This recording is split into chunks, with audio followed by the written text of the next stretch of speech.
Wow! Nice. কত সুন্দর কাজ ঘটলো আমার সাথে। হ্যালো এভরিওয়ান, আসসালামু আলাইকুম। সবাই কেমন আছেন? আলহামদুলিল্লাহ আমি অনেক ভালো আছি। নুডলসের প্যাকেট খুলতেই দেখি নুডলসের ভিতরে মসলা নাই। এখন কিচ্ছু করার নাই ভাই। যেহেতু চুরি করে রান্না করতেছি, এর জন্য কাম তো চালায়া নিতেই হবে। একদিকে তো আমি ছোট্ট রাইস কুকারে নুডলস বয়েল করার জন্য গরম পানি দিয়ে দিছি। আর ঘরের মধ্যে যা মসলা ছিল ওইটাই নিয়ে আসছি। ঘরের মধ্যে রাঁধুনি ব্র্যান্ডের এই মসলাটা ছিল, এটাই আজকে ইউজ করব। এদিকে নুডলসও সিদ্ধ দিয়ে দিছি, প্রায় সিদ্ধ হয়ে আসছে। এখন ওই ছোট্ট কড়াইতেই মানে ওই ছোট্ট রাইস কুকারেই আমি এখন তেল দিয়ে দিব। অনেক ভালো সার্ভিস দেয়, খুব ভালো একটা ছোট্ট মিনি রাইস কুকার। এখানে পেঁয়াজ দিয়ে দিচ্ছি, একটা পেঁয়াজ আনছি আম্মুর থেকে লুকিয়ে লুকিয়ে, তাও ঠিক মতো কাটতে পারি নাই, মোটামোটা হয়ে গেছে। যাই যাই হোক, কিচ্ছু করার নাই।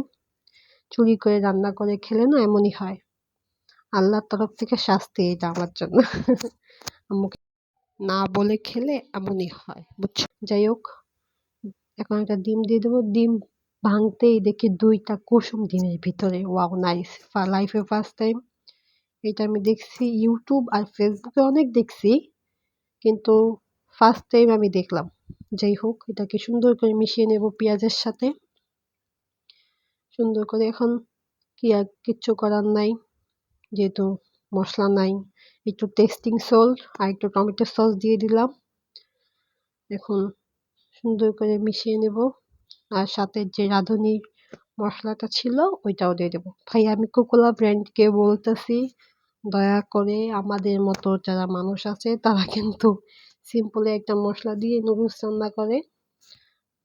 আজকে নাই, তাই রাঁধুনি দিয়ে রান্না করলাম। যাই হোক, এখন সুন্দর করে এটাকে মিশিয়ে নেব একদম ঝাঁকানাকা ঝাঁকানাকা স্টাইলে।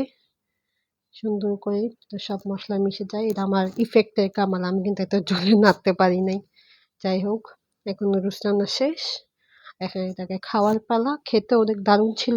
Thank you so much. সবাইকে আল্লাহ হাফেজ। কারো যদি আমার কথা বুঝতে সমস্যা হয় অবশ্যই জানাবেন।